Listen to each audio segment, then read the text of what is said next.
before.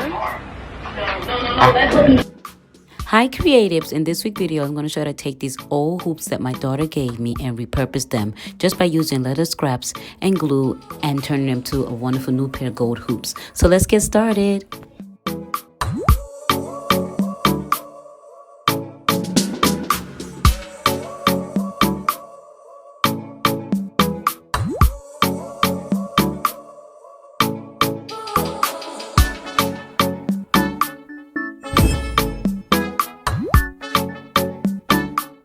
Squeeze some glue on the leather strip and then begin wrapping around earring.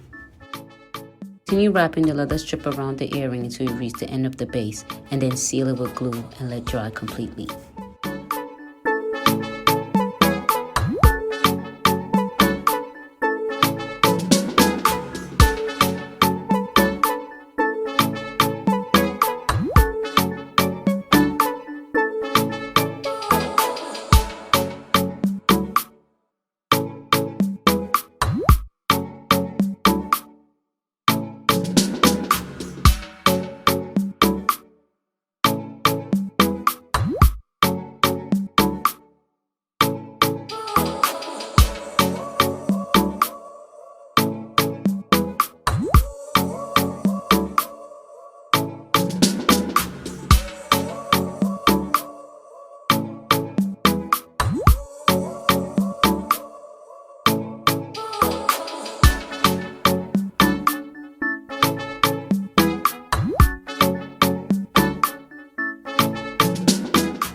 Wipe off any excess glue.